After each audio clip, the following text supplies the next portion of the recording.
Jangan terjebak pada penampilan, jangan terjebak pada casing, karena bisa jadi itu bukan karakter yang sesungguhnya. Saya Rizal Jamal, hari ini mau cerita lagi.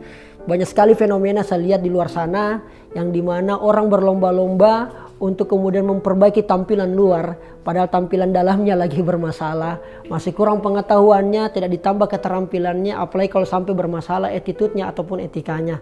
Padahal ini penting, ketiga ini sebagai senjata paling mematikan, karena inilah yang menandakan bahwa kita hidup bisa bahagia, hidup bisa sukses ketika kita memiliki pengetahuan, keterampilan dan juga tingkah laku ataupun juga attitude yang kemudian sesuai dengan kehidupan tempat kita berada pada ekosistem yang sama-sama kita cintai dan banggakan.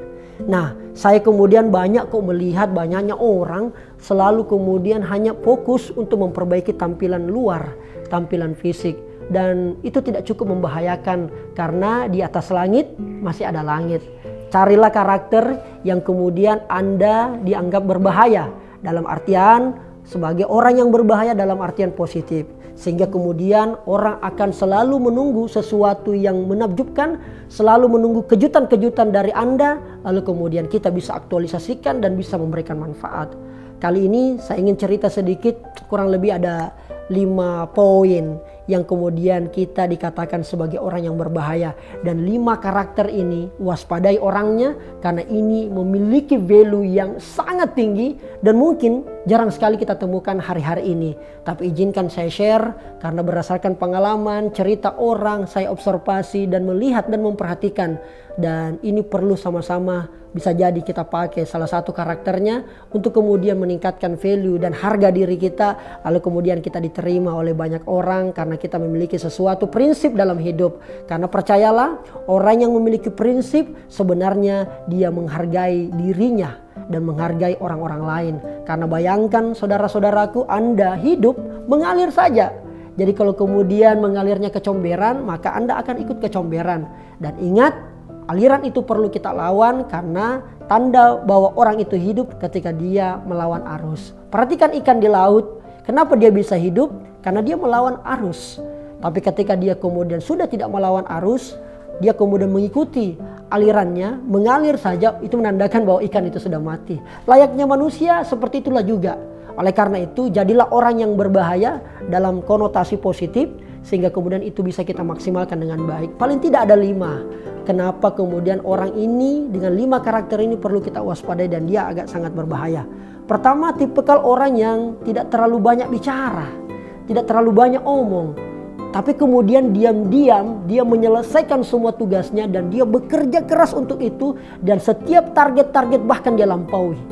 Itulah orang yang berbahaya. Tidak banyak bicara tapi diam-diam pekerjaannya semua selesai, bahkan melampaui target-targetnya. Lalu kemudian dengan etos kerja itulah ia tunjukkan bahwa bicara bukanlah atau banyak omong yang kemudian tidak bermanfaat bukanlah sesuatu yang penting untuk sama-sama dipertahankan. Bukan berarti berbicara itu tidak penting. Tentulah komunikasi berbicara itu penting. Tapi ada orang yang dengan diam-diam satu kali dia bicara tapi 5-10 dia selesaikan. Dan mungkin Anda salah satunya yang tidak banyak omong tapi dia tuntaskan. Yang jadi masalah sudah tidak banyak omong, sudah tidak banyak bicara, tidak berkomunikasi. Lalu kemudian orang-orang sekitarnya merasa bete, merasa malas dengannya. Orang-orang seperti ini layak dan pantas untuk kita tinggalkan karena dia sebenarnya tidak menghargai juga dirinya sendiri.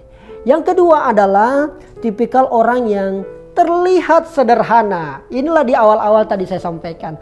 Terlihat sederhana padahal asetnya di mana-mana. Kadang-kadang kita melihat orang yang kelihatan mirip orang kaya padahal sebenarnya bukan orang kaya. Kalau kekayaan itu diukur dari materi. Jadi dia terlihat sederhana, pakaian ala kadarnya, ya, sendal bahkan mungkin tidak ada yang bermerek, tetapi kemudian asetnya ada di mana-mana. Waspadai orang-orang seperti ini, karena orang-orang yang seperti ini bukan diwaspadai dalam tanda negatif, tapi waspadai adalah belajarlah sama orang itu, karena ketika Anda berteman dengan orang-orang seperti ini, maka insya Allah banyak sekali inspirasi yang Anda akan dapatkan. Yang ketiga itu adalah bersikap apa adanya dan ya tidak banyak gaya. tapi pencapaiannya Masya Allah luar biasa. Ya apa adanya kelihatan, sikapnya, tutur bicaranya, ya tidak banyak sikap, tidak terlalu banyak neko-nekonya, tapi pencapaian luar biasanya. CV-nya kita bongkar, Masya Allah, luar biasa pencapaiannya. Dan banyak kita temukan mungkin orang-orang di sekitar kita yang demikian. Sedangkan ada orang yang kemudian memiliki banyak style, banyak gaya, sikapnya kayak gimana, tapi kemudian dia tidak memiliki pencapaian apapun selain daripada apa yang dia kenakan. Nah inilah pentingnya untuk kemudian menonjolkan diri kita. Bukan karena kita anaknya bapak atau mungkin kita anaknya si A, anaknya si konglomerat ini, lalu kemudian yang kita jual selalu itu, selalu itu. Dalam agama Islam, laisal fata mayyakulu kana abi walakinnal fata mayyakulu ha anaza.